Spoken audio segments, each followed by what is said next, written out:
bienvenidos a este espacio Enfoque Migratorio donde hablamos de migración con calidad, claridad y eficiencia. El día de hoy vamos a hablar de un tema muy interesante, el fraude misrepresentation. Y señores, hoy me hago acompañar, como siempre, de mis dos colegas, Aries Luzón, el gurú de la inmigración, y también Analdo Trinidad, el Big Boss. Y este día, señores, también estamos acompañados de nuestro querido, el más experto en temas de fraude. Solamente hay que llamar a Publio Peláez. Bienvenido, Publio. La mandarria de la inmigración. Gracias. Un placer aquí compartiendo esta información de fraude con ustedes. Siempre es un honor. Bueno, Publio, un tema fuerte, un tema interesante, el fraude misrepresentation en temas migratorios. Usted que trabajó tanto tiempo en la embajada, ¿cuál usted puede decir que sería la experiencia más fuerte que tuvo con temas de misrepresentation allá en la embajada? Mira, eso como estuvimos explicando anteriormente, uno de los problemas más comunes que tenemos o teníamos era en la documentación que se presenta, la documentación de soporte. Recordemos que la decisión consular, en el caso de visa de paseo, estaba basada en documentación. Entonces teníamos una alta tasa de rechazo por fraude, personas que presentaban carta de trabajo falsa, título de propiedad, matrícula de vehículo. Entonces eso le genera un 6C, un misrepresentation. Recordando también aquellos rechazos que son los 6E, que son aquellas personas que preparan los documentos. Eso le genera un rechazo, un 6E, que eso es como traficante de documentos. Eso falsedad es importante. De escritura. Ajá. No solamente, entonces ese preparador o ese asesor que hace documentos o proporciona documentos falsos, se le da el 6E y se le da el 6C, que es misrepresentación. Se le da un rechazo combinado, que eso no tiene perdón. El 6E no tiene perdón. O sea, no hay perdón establecido en el I-601, no hay un cotejo que uno pueda poner Tú puedes aplicar para el 6E, pero Exacto. no te lo van a aprobar porque usted prácticamente pasa a la categoría de traficante de personas. Ni tan siquiera el I-212D3, que es el famoso perdón de ventanilla. Acuérdate que el perdón por ventanilla es totalmente discrecional del oficial consular. No, y no depende del consulado tampoco. Exactamente, pero cuando tú tienes una persona que ha sido involucrada en tráfico de personas y tiene un 6E, no hay manera que ese oficial consular le vaya a dar un perdón por ventanilla. Publio, ¿qué tan bueno es el entrenamiento de los oficiales consulares en términos de detección de documentación fraudulenta? Pudiéramos decir que es muy bueno.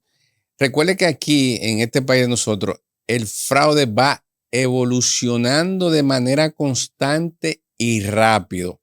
Ya vemos no solamente el fraude en documentación, cartas falsas, cartas de trabajo, vemos ahora el fraude en la creación de perfiles. Estamos lidiando con un fraude actual que nos está afectando a todos nosotros, que son aquellos asesores que todavía están utilizando el bot. Entonces, ¿qué quiere decir eso? Que el fraude en este país evoluciona de manera rápida y constante. Eso quiere decir que esos oficiales tienen que estar en constante preparación y actualización de las tendencias de fraude. Por eso se hacen los estudios de validación en los diferentes tipos de aplicaciones, en los diferentes segmentos de la sociedad que aplican para ver cuál es la tendencia que se está combatiendo en el área de fraude. Publio, vaya usted, Analdo. Una pregunta muy importante. La sesión consular tiene un enlace, por ejemplo, con la Junta Central Electoral, con la Policía Nacional, con la Procuraduría, donde pueda investigar más allá cualquier perfil sospechoso que genere fraude. Claro, hay enlace con la Junta Central Electoral, Registro Civil, Policía Nacional, Procuraduría, Fiscalía. Ahí existen esos enlaces. Ok. Una pregunta.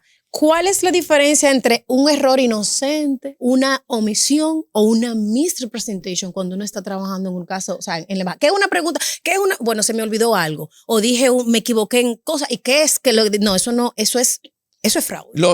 Los errores que pudiéramos decir que son errores inocentes son aquellos errores que usted tiene en los formularios, una pregunta abierta o cerrada. ¿Sí o no? Tú te puedes equivocar. Ahora, cuando te dice explique a qué usted se dedica, describa su trabajo. que tú hablas mentira en ese perfil, ahí no hay un error inocente. Hay errores inocentes que aunque tú pudieras justificar de manera puntual, no, mira, eso fue la persona que llenó ese formulario y se equivocó. Usted ha sido arrestado, bueno, pero usted puso en el formulario anterior que no, bueno, yo me equivoqué, realmente sí yo fui arrestado. Entonces ahí te permite explicar. Entonces ahí el oficial dice, bueno, ok, yo pudiera entender que sí que fue un error, porque esa información es una información que es pregunta abierta y cerrada. Publio, el cargo o la imputación de tergiversación, que sería la traducción de misrepresentation, tiene que ver tanto con la falsificación de documentos como de hechos. Correcto. Entonces, yo siempre tengo mi asunto con la parte de los hechos porque es un tema que tiene que ver con la discreción que tiene el oficial, ¿no? De entender que lo que tú dijiste no es correcto. O sea, ¿de qué se vale el oficial para a partir de una entrevista determinar que tú lo que dijiste es falso? Mira, generalmente el oficial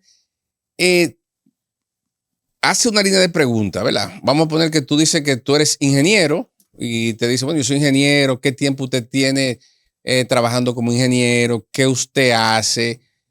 ¿Cuántas personas usted supervisa? Entonces, tú no eres convincente en esa entrevista. El oficial pudiera entender que tú estás hablando mentira, pero no tiene la información suficiente para darte un misrepresentation.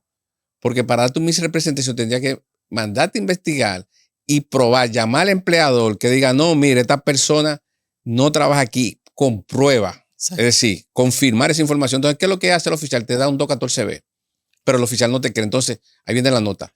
Entrevistamos, no lució convincente, la información que presentó, posiblemente él no sea ingeniero. Entonces ahí viene esa información negativa que tú vuelves otra vez, te rechazan y vuelve otra vez y te rechazan. ¿Por qué? Porque ese oficial no te dio un 6C pero dice que ese perfil te marcó de por dudoso. Ahora, cuando él te refiere al Departamento de Prevención de Fraude y el fraude llama y confirma que tú no eres empleado de esa compañía, ya, eso es suficiente para... Se llamó, el Departamento de Prevención de Fraude verificó con el empleador y este no confirmó que esta persona nunca ha trabajado aquí. 6C. Bueno. Pero ese 214 veces en el caso de visa de no inmigrante. De no inmigrante. Porque en el caso de una visa de inmigrante ya es diferente, porque ahí él tendría que darte una 221. O sea, negarte, imagino que bajo 221G para pedirte documentación adicional. La embajada durante ese periodo de tiempo investigaría para luego entonces tomar una decisión final respecto a la petición. Correcto. En el caso de la visa inmigrante es un poquito más complejo porque tiene que tener evidencia.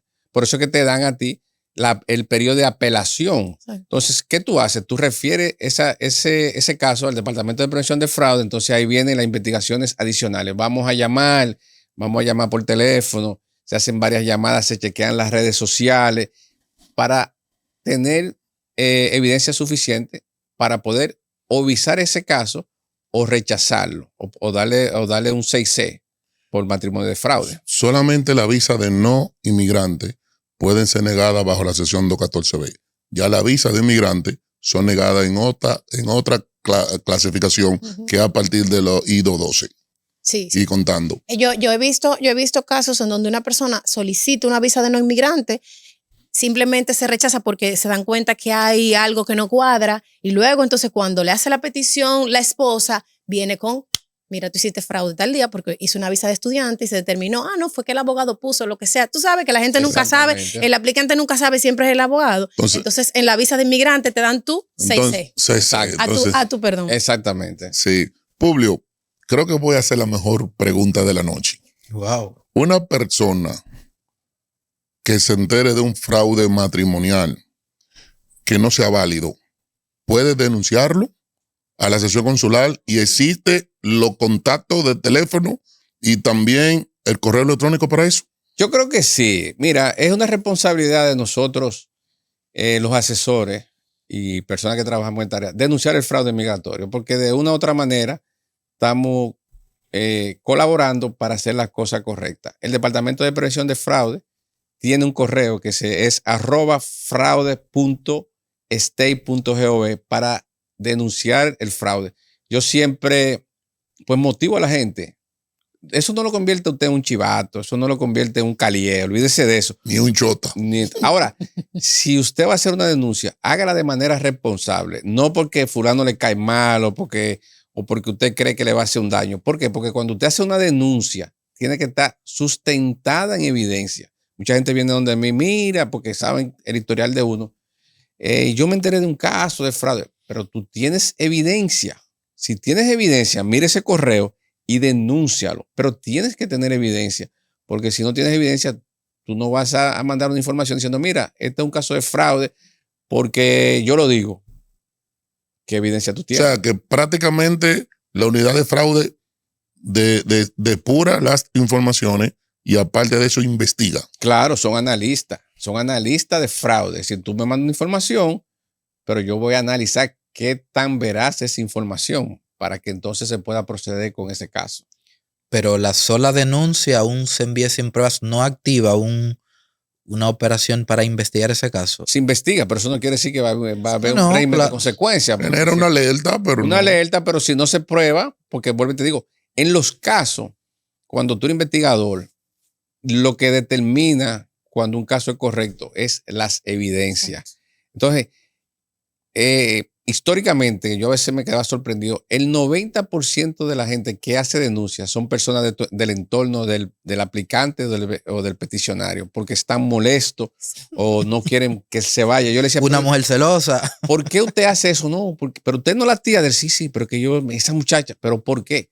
Sí, quien hace la denuncia son haters, vamos a decirles en buen dominicano, son personas del entorno cercano que lo hacen por una razón muy personal, pero no tienen la evidencia suficiente, entonces eso no procede.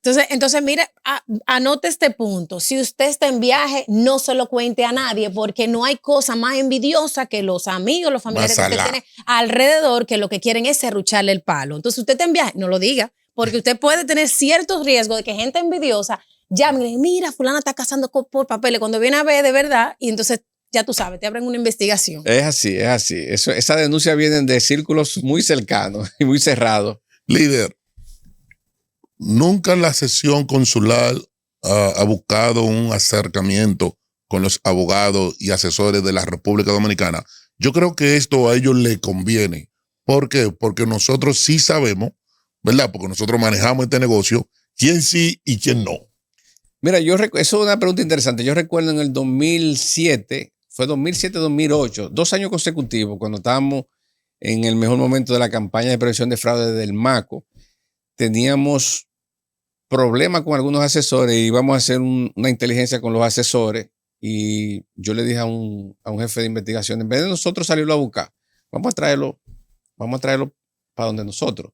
Y ahí organizamos 2 conferencias en UNIBE y ahí fueron todos. Y ahí entonces pues creamos conciencia porque es la parte preventiva. Por eso es que yo en los podcasts donde yo voy siempre trato de promover eso, de hacer la cosa correcta. El consulado no le gustan los asesores, pero es un mal necesario. ¿Por qué? Esos formularios están hechos para que los aplicantes lo hagan. Claro. Pero esos aplicantes pagan por la experiencia de la doctora, por la experiencia tuya, por la experiencia de... Y eso es lo que realmente hace que el trabajo valga la pena. Entonces, ahí es que entra la parte consular. El consulado debe entender que debe rodearse de asesor y abogado con criterio, con ética de trabajo. Sí. Porque en mi caso personal, yo soy un vocero de la buena práctica del consulado. Claro. Y siempre lo he sido. Y una cuestión de convicción. Entonces, nosotros tenemos que tratar de ver de qué manera el consulado entiende que nosotros no somos el enemigo, somos aliados estratégicos y somos voceros de lo que ellos promueven. Entonces, nosotros debemos de encargarnos de esos 2 o 3 asesores que están desafinando, haciendo la cosa incorrecta, de sacarlo de circulación. Sí, nosotros somos los secretarios externos de la embajada, que nosotros, caso que le preparamos bien, cómodo, bien documentado, un caso que un cónsul lo va a terminar más rápido porque todo está ahí, no hay errores, no va a haber 221G y va a poder salir de eso. O sea que eso, yo entiendo que nosotros somos los secretarios externos de los cónsules, así que trátennos bien, que nosotros estamos haciendo el trabajo. Atención, Lee Campos. Exacto, por favor. Por favor. Y así. O Suani. Sí. Una pregunta, mi querido Publio. ¿Toda misrepresentation tiene perdón?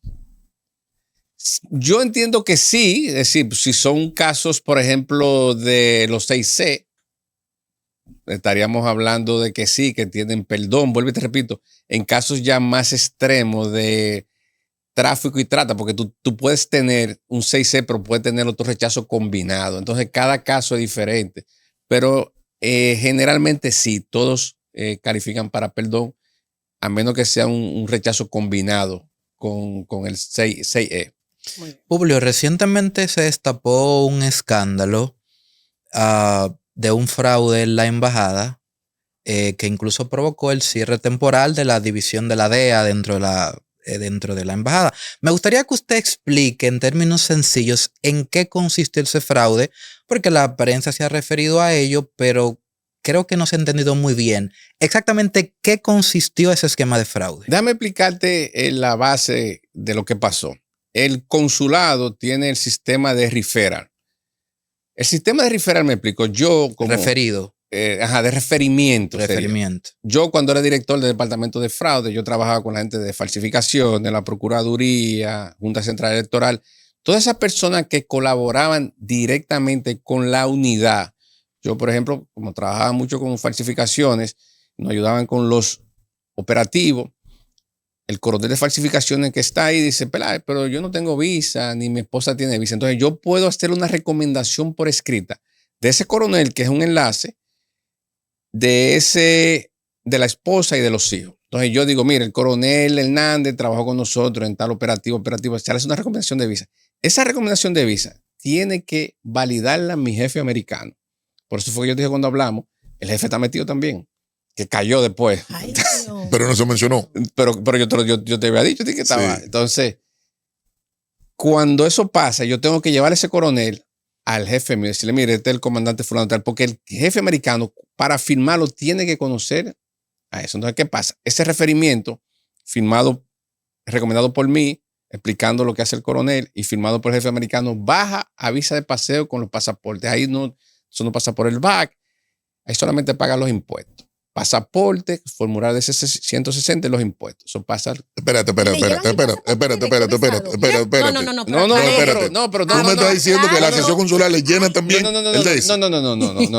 Vamos por partes. Sí. Usted como aplicante, usted llena su formulario. Okay. Y cuando se presenta el referral, usted presenta su DC-160, los impuestos y el pasaporte. Eso se deposita en la sesión consular. Directo. Eso le genera a usted una cita, vamos a decir VIP. Inclusive usted lo entrevista en la tarde, a la 1, a las 2 de la tarde. Entonces, sin nadie. Como quiera va a entrevista. Va a entrevista. Entonces, Okay, ese oficial consular que está ahí dice, usted, el coronel Hernández, usted es el contacto de prevención de fraude, usted hace esto y esto. Y eso, el 90% de la visa de la vez tú tienes 10 años. ¿Qué pasa? Lo que pasó con ese agente de la DEA, él venía haciendo referral por años. Él tenía más de 5 años haciendo referral. Mira, este es mi informante, este es mi agente. Y abusó del sistema para beneficiarse de eso. Hasta que tuvo un inconveniente con alguien que no estaba contento y pasó una situación. Chivato. Y se denunció y se le hizo una operación encubierta y cayó. Líder, pero oiga bien. Ay, padre. Porque usted y yo sabemos de eso. Ay. De investigación. Okay. Con esa posición que tenía esa persona, no tenía necesidad de hacer eso. Con esa función. Vuelvo y te repito, el ser humano, nosotros somos animales de costumbre, es la tentación. Y yo he aprendido que lo que yo no tengo no me hace falta. A mí no me hace falta una jipeta del 2025 porque yo tengo mi Honda viejito ahí, que es el que me mueve. Entonces, tú y yo, para ganando 10,000 o 15,000 dólares, como se lo ganaba ese pendejo, y escúcheme la palabra, tenemos Por visa. Ajá, tenemos que coger mucha lucha. Eran 10,000, 15,000 dólares por mes. Claro, viejo. Entonces, ¿tú me entiendes? Entonces, daña la imagen de lo que queremos hacer la cosa bien. Para ganar 10,000 dólares, nosotros tenemos que hablar mucho. Hermano, pero venga acá. Son dos ajustes de estatus que hacer. Entonces, tenemos que hablar mucho. Entonces, pasó con eso. Entonces, 10,000. Entonces, es una cuestión de ética. Caemos en lo mismo. Sí. Ética, tú sabes, falta de criterio en hacer la cosa. Un tipo que hasta el presidente le hizo un Le dio un reconocimiento, pin, la un tipo medalla de respeto, sin necesidad. del honor a Pero Juan caemos Pablo lo mismo, Duarte. es las cosas fáciles. Ganarse $10,000, después decir, no, espérate, otro 10,000, otro 10,000. Estamos hablando de 100 y pico de gente que metió en el sistema. Wow. ¿Cuántas? 100 y pico. 100 y pico. Métela 15. Ok, ¿qué va a pasar con esa 100 y pico de gente ahora? No, eso eventualmente se convierte en testigo, porque es un caso bien sólido. Él inclusive es un caso federal y con él van a poner un ejemplo. Deben poner un ejemplo, aunque está suelto bajo fianza. Ese no se les, a esta administración no se le escapa. Wow. Ay, Dios mío. Una pregunta, mi estimado. No, yo no voy a hacer más preguntas porque yo me estoy cogiendo todo para mí. Hablen ustedes. Pero diga, no, diga, esta es la sesión tuya. Eres tú. ¿En serio? Eres tú. Está Usted es la estrella de la sesión. Claro. muy bien. Entonces, ¿qué significa en la práctica una inadmisibilidad por misrepresentation? Te pusieron esa 6C. ¿Qué es en la práctica para una persona? ¿Qué representa eso? En la realidad es que esto representa pocas probabilidades para tú entrar a Estados Unidos. Esa es la realidad. Por ejemplo, en esta administración, yo le doy menos de un 5% de que alguien, en el caso, por ejemplo, de visa de paseo, si es una petición directa, tú pudieras tener algún beneficio. En caso de visa de paseo, la probabilidad es muy bajita. Todo depende del caso. Cada caso es diferente, porque hay personas que hubo un exceso, hubo inclusive un oficial consular que él le dio 6C.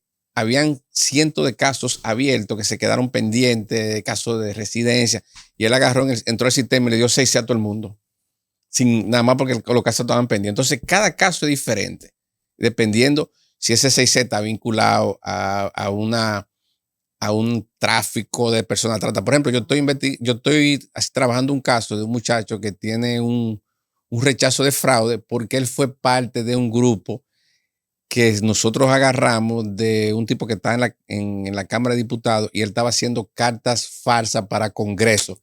Se agarra el tipo preso cuando se investigan todo lo que tenían procesos con ese señor, inclusive citas que no habían tomado, fueron vinculados y fueron rechazados todo por fraude. Y eso lo incluye a él. Él inclusive se metió en el paquete y él ni había ido a la cita. Él tenía una cita y se le dio un rechazo de fraude sin ir a la entrevista.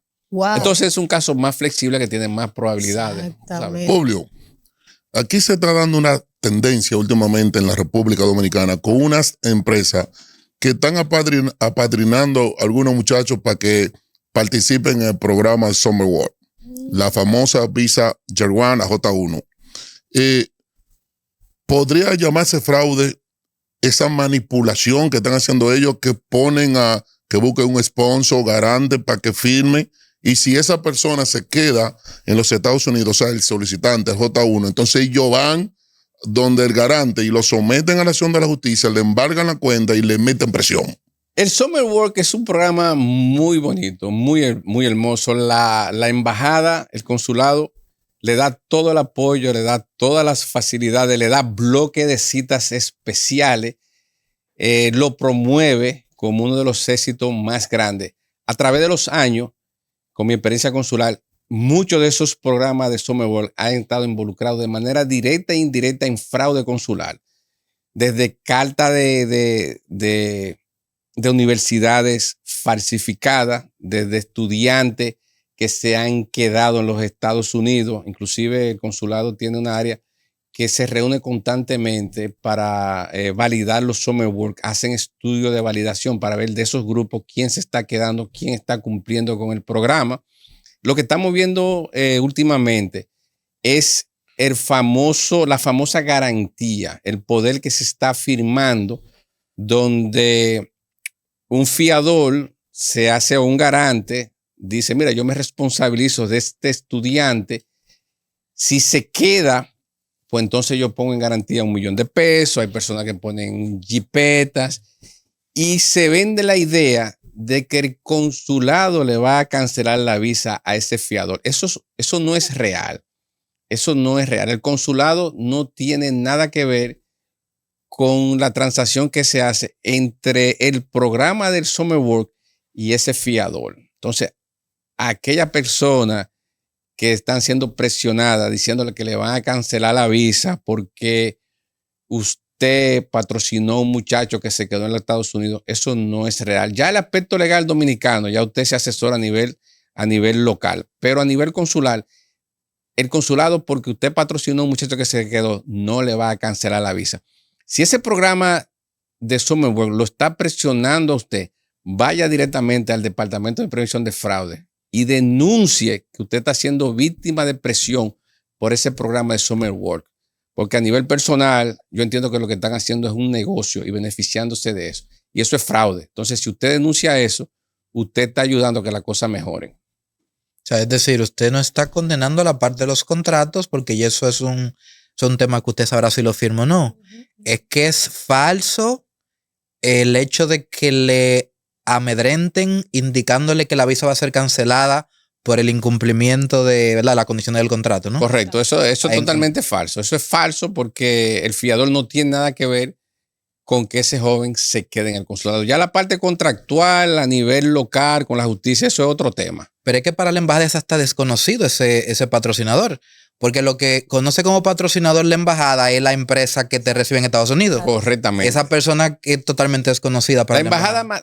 Valida dos cosas. Que usted sea parte del Summer Work, que venga a la sombrilla de eso, que tenga su oferta de empleo y que usted esté registrado en la universidad. Más nada. No verifica contratos, no se mete en los acuerdos, no tiene acuerdo con los programas de Summer Work para cancelaciones de visa. Pero ellos te venden esa idea como patrocinador. No.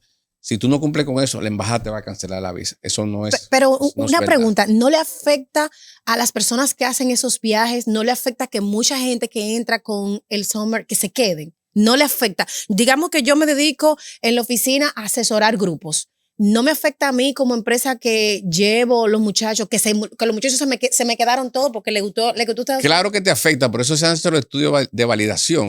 A los Summer Works constantemente le están haciendo estudios de validación para ver cuántos se te están quedando, porque si tú llevas 50 y se te quedan 1 o 2, bueno, está bien. Pero si tú llevas 50 y se te quedaron 10 y después el próximo año se te quedaron 10 más, usted está haciendo un negocio. Exactamente.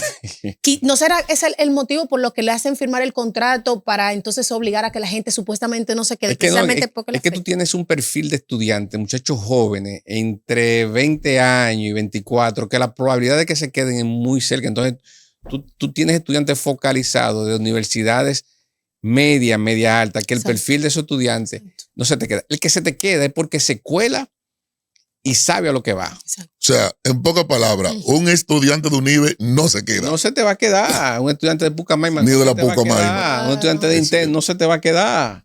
¿Entiendes? De la UAS. Sí, pero de la UAS depende. Yo tampoco creo que a un estudiante de Intec le interese ya fregar plato y a limpiar piso en un summer work, ¿no? Exacto. No, porque son las experiencias. Tú no, la general, donde tú tienes mayormente es AP, que tiene mucho. En la UAS, ustedes son los estudiantes que. Porque el que tenga AP no tiene cuarto, eso no. Tú sabes, entonces. Claro, que ahora estudian AP. Los de.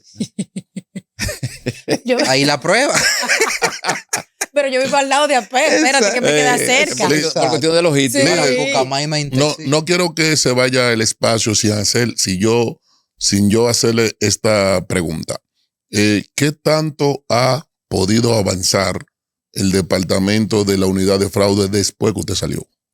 Siempre hay avance. Nosotros no podemos decir que ha mejorado o ha empeorado. Lo que nosotros sí podemos asegurar es que nosotros hicimos nuestro trabajo, salimos con la frente en alta y nosotros siempre promovemos las buenas prácticas de combatir el fraude. Entiendo que pueden mejorar un poquito. Si la señora embajadora Len Campo la llama a usted en este momento, venga a trabajar o lo necesitamos que nos asesore. Para que ponga esto en orden. Para que ponga esto en orden, ya que usted es la mandaria. Como asesor, sí, yo iría a 3 meses y te puedo decir que podemos lo ajusta.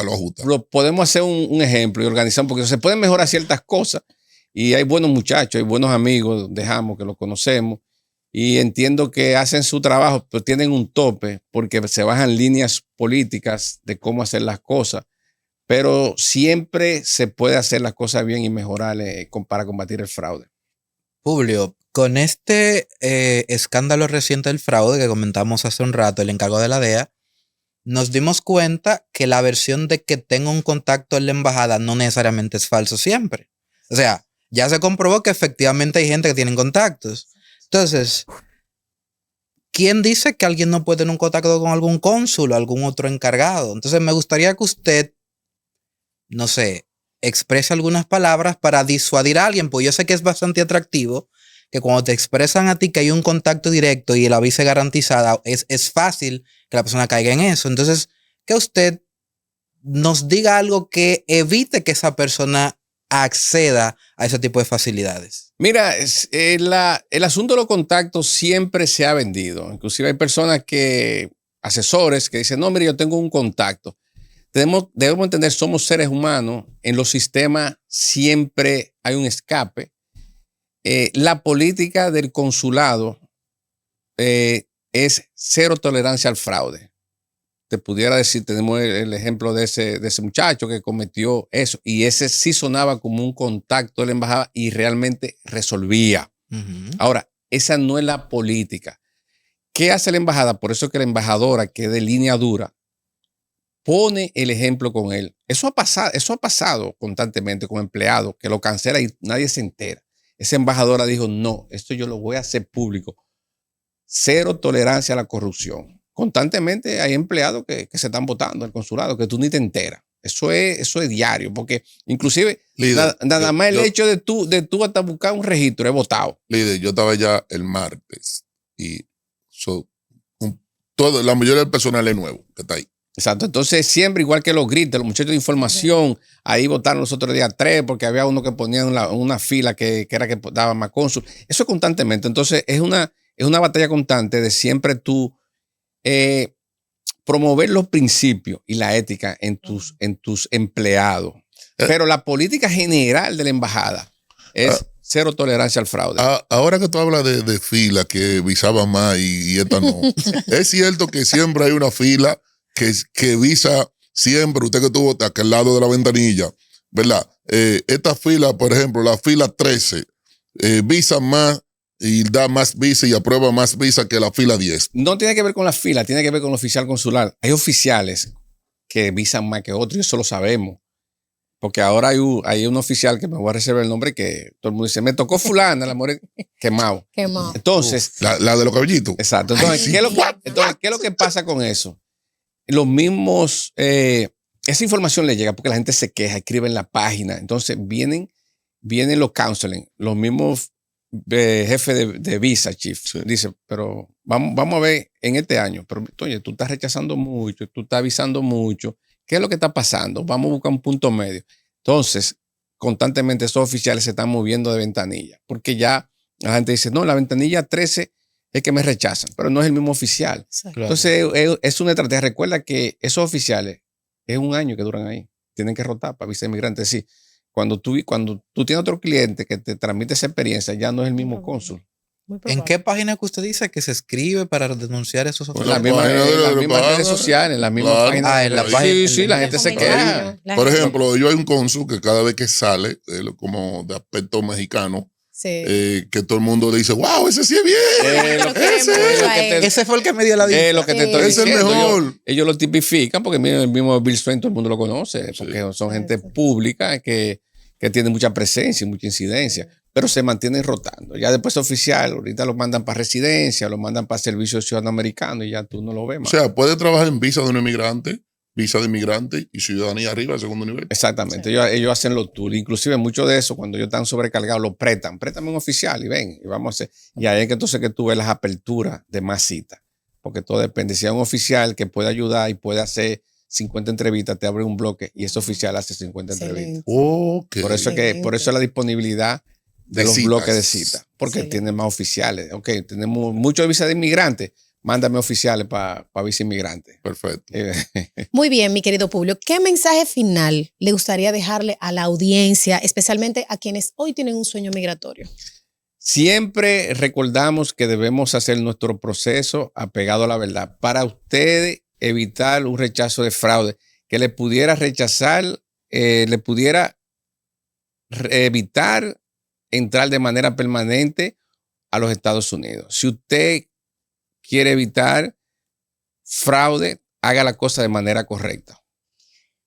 Perfecto, perfecto. Publio, de verdad, muchísimas gracias. Nosotros estamos demasiado honrados de haberlo tenido a ustedes aquí y hemos llegado al final de este episodio. Las redes sociales. Sí, las redes sociales. Ay, espérate. Pues tú eres Espérate. Publio. Las redes sociales, tu contacto, Publio. Gracias. Nos puede localizar en Instagram, Peláez PB, _consultores, y a nuestro teléfono 809-802-1931. ¿Cuál es tu manejo? O sea, ¿cuál es tu experiencia, aparte de fraude? ¿Con qué temas tú te relacionas en el ámbito migratorio? ¿Qué tú haces? Mira, lo mío es prevención de fraude. Yo hago mi proceso, un DS-160 lo llena cualquiera, una petición lo hace cualquiera. Siempre mis clientes yo lo trato como una investigación. Yo lo depuro. ¿Por qué? Porque ese cliente es que me va a representar a mí frente al consulado. Que yo puedo abogar yo con un cliente bien hecho. Yo puedo ir 1, 2, 3 veces. Inclusive mi cliente, yo nada más le cobro la primera vez. Si yo sé que es un cliente potencial, vuelve otra vez conmigo y yo le hago su proceso, nada más le cobro los impuestos y sigue trabajando conmigo. ¿Por qué? Porque mi cliente yo lo depuro antes de yo tomar eso. Es decir, esa es mi carta de presentación. Todos mis formularios están firmados y me representan. Entiende, estamos para terminar, pero se me acaba de ocurrir una pregunta importantísima que yo sé que ayuda a mucha gente. Medidas de precaución que pueden tomar los asesores, los preparadores para evitar tener problemas con la embajada en caso de que alguien le dé algún documento falso, alguna información fraudulenta. Lo primero que yo tengo es un formulario de disclaim. El formulario de disclaim, yo no hago un proceso por teléfono, no le tomo información por teléfono a nadie. Todo el que va a mi oficina o hace un proceso conmigo lo puede llenar por mi página, tiene una firma digital.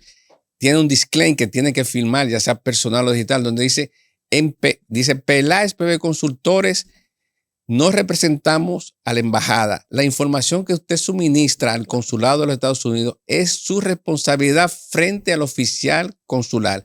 Cualquier información que usted suministre, usted puede ser catalogado como fraude. En Peláez PB Consultores no garantizamos visa. Somos procesamos un puente. visa. Y le pongo eso, firma, fecha. Sí, pero Entonces, nada más no lo tiene usted. Sí, lo tenemos nosotros también, claro. Usted sabe, yo lo tengo. Cualquier información, cualquier investigación que se pueda generar de esa persona te puede decir que es hijo de Abinader, del presidente. Si te lo firmó ahí, cualquier investigación, no, mire, él vino donde mí y me llenó ese documento y lo firmó. No tiene que ser notarizado, no tiene que ser nada. Es un formulario de buena fe que él te da.